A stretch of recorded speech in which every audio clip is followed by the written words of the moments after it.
As the search for Gabby Petito's killer continues, a new source has just come forward claiming that he believes he just came face to face with Brian Laundrie. Let's get into it. In case you need a refresher, Brian Laundrie, who happens to be the sole person of interest in Gabby Petito's murder investigation, has been missing since September 14th and highly suspected of being on the run. While some people have come forward claiming to have thought they've seen Brian, one man has since given a tip claiming to have come face to face with him, being certain that he believes that the person he came across on a deserted road on Saturday was, in fact, Brian. The man named Dennis Davis claims that while hiking on the Appalachian Trail around the border between Tennessee and North Carolina, he came into contact with a dazed man. According to local reports, this alleged spotting comes amid authorities receiving multiple calls suggesting that Brian has been hiding on the Appalachian Trail. This area is also one Brian is familiar with, since it was previously reported that he lived on the trail by himself for months. Dennis went on to share that the man drove up to him and asked him for directions to California, saying that he did not want to take the interstate and that he needed to take back roads. Dennis told the New York Post that the person he believes is Brian told him, "Man, I'm lost. Me and my girlfriend got in a fight and she called me, told me she loves me and I have to get to California to see her." Dennis also shared, "I said, well, I-40 is right there and you could take it west to California." And he said, "I'm just going to take this road into California."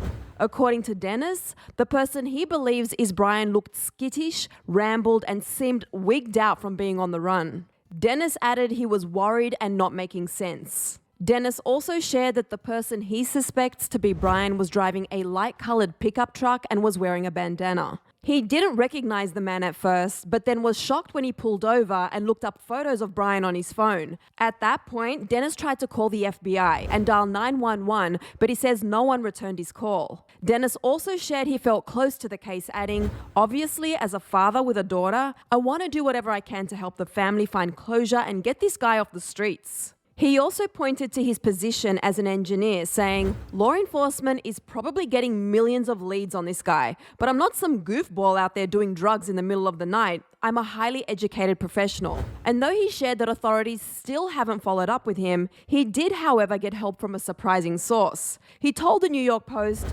"Dog the bounty hunter's daughter sent me an audio file of Brian's voice, and the voice was the same I heard." Doubling down on his claim, Dennis shared, "There is no doubt in my mind I spoke to Brian Laundrie, none whatsoever." Speaking of Dog the Bounty Hunter, he has been searching Florida swamps, even walking in waist-deep water and by boat, in hopes of finding Brian. So far, he shared he found a campsite he believed Brian may have been staying at, and also shared that he still thinks Brian is there. However, if Dog the Bounty Hunter is right, that would contradict the sightings of Brian on the Appalachian Trail. As of yet, Dennis's tip is the most helpful and also confirms that a man that resembles Brian is still on the run. We're hopeful that this brings authorities one step closer to finding him in order for justice to be served in the case of Gabby Petito. For more details on the ongoing investigation into the murder of Gabby Petito, click right over here for another Clevver video. Then be sure to let me know your thoughts on this potential sighting of Brian in the comments section below. I'm your host, Sussan Mourad. You can find me on socials at Sussan_Mourad. I'll catch you later. Bye guys.